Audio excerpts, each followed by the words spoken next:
Yo guys, how's it going? It's your boy Chooji here, and welcome back to another video. I'm back with a video, and this video is my BPL 16-17 predictions. I hope you guys enjoy, and let's get into it. Alright, in 20th place, bottom of the table, I have Hull City. They've lost a key player to Newcastle. We're back down in the championship, and I really don't think they can make it in the BPL this season. I think the new manager can't do it, the one who they're gonna get. I think they're going straight back down. Alright, in 19th, bit of a shocker to some of you, I have West Brom. West Brom, they're probably going to lose Berahino, and if they don't, he doesn't want to be there, which is why I don't think they're going to score many goals and do many things. That's why I have them going down and have them in 19th position. Alright, in 18th, I have Burnley. Burnley have made a few signings, but I don't think they've made enough to stay up. They might get lucky and stay up, but I don't think they are going to, which is why I have them going straight back down. Alright, 17th position, I have Watford. Watford had a very bad end of the last season, and I think that form is going to continue into this season. So I had them in 17th. They might go down, but I think they're just going to escape it and finish at 17th. Alright, in 16th, I have Sunderland. Sunderland, who always escape relegation, I think they're going to do it this season too under David Moyes. Losing their manager to the England job was not the greatest, but I still think they can make it in the BPL and stay another season. Sorry about that. In 15th, I have Swansea. Swansea have lost at least two big players. They lost Ashley Williams to Everton, which was a huge loss. I think they were captain in the heart of their defense. They also lost their attacking threat, Andre Ayew, to West Ham. And I feel like that's going to be really bad for them, and they can't score goals. But I still think they're going to avoid relegation and make it in the BPL, but I think they're going to finish 15th. Alright, in 14th, I've got Middlesbrough. Middlesbrough made a lot of key signings like Victor Valdez, Alvaro Negredo, and more. And that's why I think they're going to stay up. I think 14th is the highest they can finish, but I still think they're going to finish above relegation zone. Alright, in 13th, I've got Bournemouth. Bournemouth had an okay transfer window and had an okay last season, but I still think they're going to make it in the BPL, and they're going to have a pretty good season under Eddie Howe, which is why I have them finishing 13th. Alright, in 12th, I got Crystal Palace. Crystal Palace have had a pretty good transfer window by bringing in Steve Mandanda and others, and that's why I think they're going to finish 12th. I don't think they could finish higher, but I don't think they will. Alright, in 11th, I've got Stoke City. Stoke City haven't had the greatest transfer window, but I still think they're going to make it and stay around mid-table. They've got like Shaqiri and others, which is why I think they're going to stay in 11th. Alright, in 10th place, I've got Southampton. I think this year Southampton are going to finish mid-table. They're not going to do overly well. They're not going to do overly poor. I think they're staying middle, and they're going to stay there where they are. Or in 9th place, I've got Everton. Now, Everton brought in Ronald Koeman, and he hasn't made the greatest signings.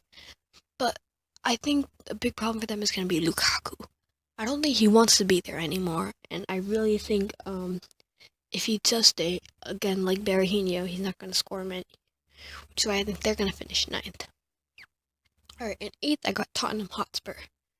Now, Spurs, I think, are going to finish this low because of the Champions League. I think they're gonna have a lot of pressure from the Champions League on one side and the BPL on the other side, which is why I think they're gonna finish this low.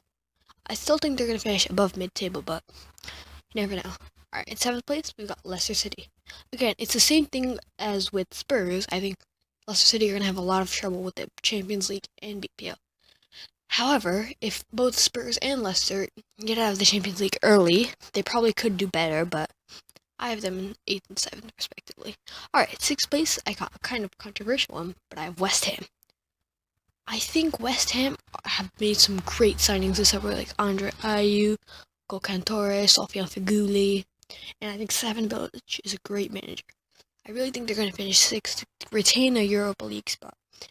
I don't know if the Europa League is going to bring them down lower, but I still think they're going to finish 6th.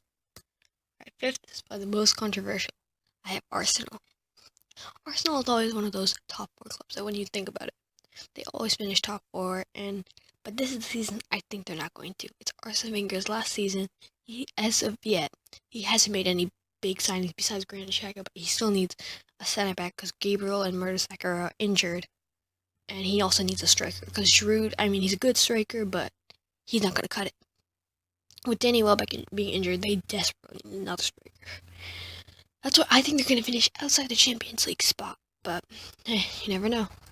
Alright, in fourth place, I've got Chelsea. I think Chelsea have had a pretty good transfer window. They're okay, actually. They brought in Michy Batshuayi, which is a great move, I think, for them. And I think Antonio Conte is really the guy to bring them back to their glory, top four spots. Which is why I think they're going to finish fourth. I don't think they're going to make, top three, but I think they're going to finish fourth. Alright, in third place, I've got Liverpool. Excuse me. Liverpool, I think, are new great. They've had a pretty good transfer window by bringing in Karius, Matip, Wijnaldum, Mane, and I think Jurgen Klopp is going to be his first full season. I think he's going to do great things for the club, and he's going to bring them to third. They don't have any Europe competitions to worry about, which is why I think they're going to finish so high. Alright, now, for first and second is the two Manchester cities. Two Manchester clubs. What am I saying? In second, just barely missing out on the top spot, I have Manchester City. I think the reason I have Manchester City below Man United is because Pep Guardiola doesn't have the BPL experience. I think it's going to take a bit of time for him to gel in with the BPL, which is why I think they're going to finish below Man United. But both the Manchester clubs have had a great transfer window. But I think Man United's also had a better transfer window, bringing in the likes of Zlatan Ibrahimovic, Paul Pogba, Henrik Mkhitaryan, Eric Bailly. I think they had a great transfer window. I think they're going to be the champions this year. Near Jose Mourinho, who's had experience in the BPL with Chelsea. Alright, now I have my top scorer. I think it's going to be Sergio Aguero. Excuse me. Even though Man City, I think, are going to finish second. Need water. It's fine. I'll continue. Even though Manchester City are going to finish second, I think Sergio Aguero is going to be top scorer. He's been consistently been scoring goals in the BPL, and I think this season he's going to finish top. Alright, top assister to go along with that is going to, I think, Kevin De Bruyne. If both him and Aguero stay fit, they're going to do great things for Man City. That's why I have finishing top assister. Most clean sheets, I think it's going to be David De Gea. He's a great keeper. He's a world-class keeper. I know he didn't show it in the Euros, but he's a great keeper. And I really think David De Gea is going to keep the most clean sheets this season. Alright, the most yellow cards, I think it's going to be Eric Bailly. He's a very attacking defender, which is why I think he's going to get the most yellow cards. And he's new to the BPL, so I think he's not really used to it, which is why I think he's also going to get the most yellow cards. Alright, and finally, most red cards, John Terry. They're probably one of the most aggressive center backs in the BPL. I definitely think he's going to get the most red cards this season. And I think the best signing of the season is going to be Paul Pogba. I think he's really going to drive Man United to the league title. He can work back in defense. He can go forward and attack, which is why I think it's going to be a great signing for them. Even though they paid a lot, but I think it's going to be a great signing. And that's the end of the show. Ooh. If you guys enjoyed, please leave a like, comment, and subscribe. Tell me what you want me to do in the comments below. And anyway, if you guys enjoyed, please leave a like, comment, subscribe, and see you.